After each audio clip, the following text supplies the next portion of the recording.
Welcome to Profit from the Pod. I'm Tom Rowe, your host. Quick stat for you 90% of all podcasts fail to make it past the second episode.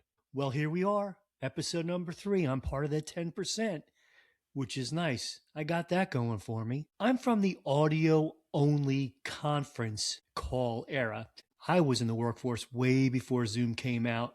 Very rarely did we conference call or Zoom other than just an audio call. And it was 2 rooms of people listening on a connected speakerphone, 1 speakerphone in each room. And then it kind of gradually got better. Because I worked for a telecommunications firm, we were able to conference call from different locations, 1 person in 1 state, and we all connected via 1 phone number. Forget what that was actually called, but I worked for MCI in the telecommunications industry. So we were always cutting edge because we were offering these services to our customers. This week, I went out of my comfort zone. I decided that I was going to use the host guest feature in my Riverside software. I tested it out by having my son join me using the Riverside invite feature.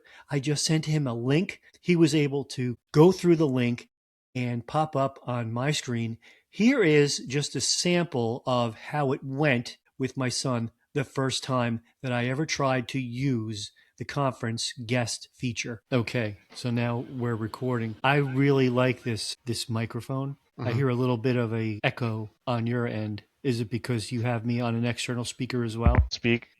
Yeah, I hear a little No. bit of an echo. I wonder if it's just because your mic is so strong that it's picking up my Oh, audio yeah. and your mic. What about now? Now? Do you hear an That's echo? fine.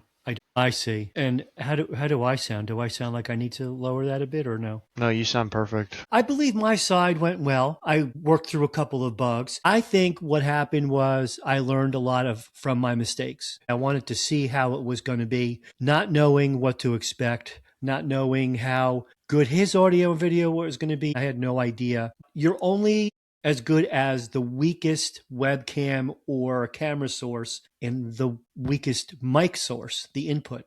I have a feeling that my son used halfway decent audio and visual. I know he just bought a webcam, so I believe it shoots in 4K. We weren't shooting in 4K at that point, and he has a good headset with a mic built in. That sounded pretty good. He's got a very good podcast voice. Going forward, I would probably come up with a list of questions or bullet points that I want to hit during the interview. I may even share some of those with the guest just to give them an idea, get their thoughts ahead of time so they don't stumble. It's okay if you stumble because it's a real life scenario.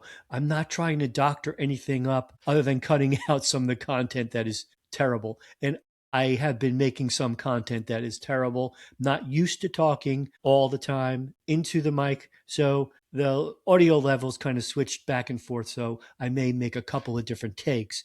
But other than that, I think it went very well. The next step in learning how to podcast is I'm going to take my phone out and use the Riverside software app on my mobile device along with the DJI Mic Minis and just do a walkthrough of some event. I don't know what it's going to be. I really wanted to do it outside. I live by the Atlantic Ocean. It's kind of the off season, so there isn't going to be a lot of people on the beach or the boardwalk. But I figure on a day that isn't really windy, I can go out and try a mobile source of getting some data in and just talking to see how that works. So when the summertime does hit, I might be able to go onto the boardwalk or the beach and do some interviews or some guests pop up. Who knows? Hey, thanks for watching my 3rd episode